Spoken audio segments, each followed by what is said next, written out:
welcome back to your super spooky Two Guys Halloween Countdown Extravaganza. Don't laugh, we're still working on the name. I hope you're all having a wonderful Tuesday, and today we're just going to jump into the story, because there's no time to waste when it comes to cryptids. Today, we are in the year 1903 in the quiet little town of Van Meter in Iowa. This little sleepy town has a population of barely even a few hundred, and it was these poor folks who found themselves at the center of one of the strangest and most terrifying weeks in Midwestern history. Picture the place. No streetlights, oil lamps in windows with the occasional lantern swinging from a porch. Nights were properly dark. The kind of dark where you can't even see your goddamn hand in front of your goddamn face. And every creak of wood or shuffle in the grass feels like the start of a nightmare. But one day, the nightmare was real.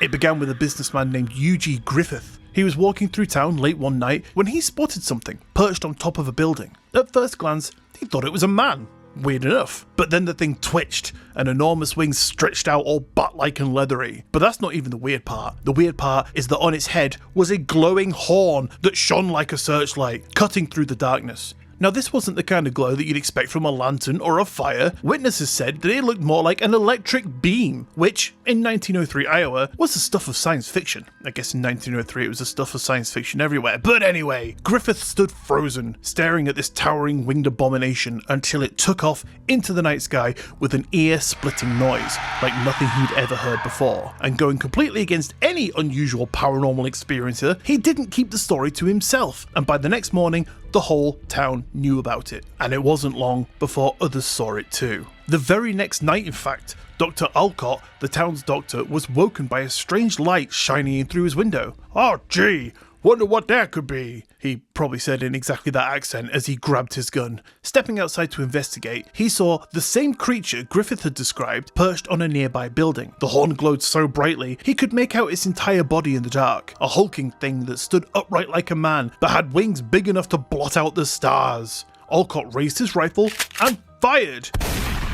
"Huzzah!" he probably shouted in glee as the bullet made contact. But instead of dropping dead, the creature barely reacted. It took off, flapping into the night, leaving behind a sickening sulphur-like stench that hung in the air. Which is a fair response, I'd say. This creature could have only been stopping by to ask for a cup of sugar and ended up getting shot. Be thankful stinky air's all you got. But sightings kept piling up. Clarence Dunn, a local hardware store owner, claimed he watched it land on a telephone pole. Not only did it reek, probably in anticipation of being shot again, but it left behind massive three-toed tracks in the dirt. Another man swore it landed on the roof of the town bank, hammering at the shingles like it was trying to break in, probably to get money to buy his own sugar. So as you could probably tell by now, this wasn't a case of one drunken fella telling tall tales. These were respected citizens, independent of one another, all describing the same thing.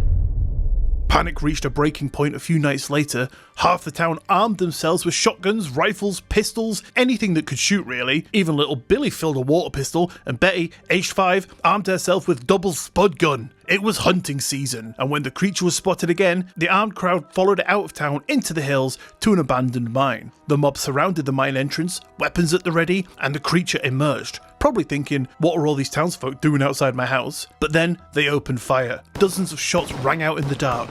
The monster flinched a bit, but didn't fall. Witnesses said the bullets simply bounced off like it was wrapped in armour. But even worse, it was now they discovered there wasn't just one of these fuckers, because from inside the mine came another creature. Same glowing horn, shining in the dark, and same wings stretched out wide. The townsfolk unleashed everything they had. The hills echoed with gunfire.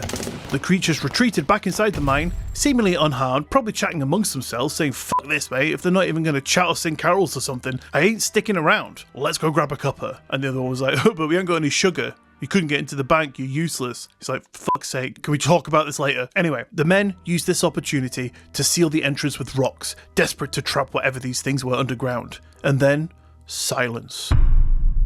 The Van Meter visitor, as it came to be known, was never seen again. Of course, theories came thick and fast. Some whispered it was a demon, a sign of evil stalking the town. Others leaned on science. Maybe it was a prehistoric creature, something like a pterosaur, disturbed from hibernation by the mining work. Skeptics obviously called it mass hysteria, but if that was the case, why did so many people describe the exact same thing? But no body was ever found. There was no photographs or physical evidence, there was just the stories handed down year after year. And today, they haven't forgotten about it.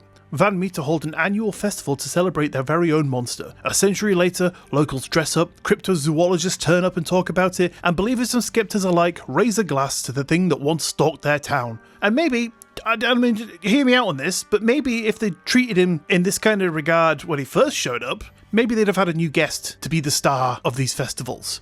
Guns aren't always the answer, that's what I'm saying. Anyway, if you ask me, the scariest part of this is that if there were two creatures in that mine, what if they weren't the last? What if sealing it up just kept them down there? Waiting, breeding, building an army in a mine that still exists. So next time you're in Iowa, standing near an old mine shaft in the pitch black, imagine what could be down there, waiting to erupt and take us all over. So, something for us all to think about in that, I think. But that brings us to the end of today's super creepy extravaganza bonus 2 Guys Halloween lead up. I'm still working on the name, but I will, of course, see you tomorrow for episode 3 when we encounter a ghost. Thanks for listening, guys.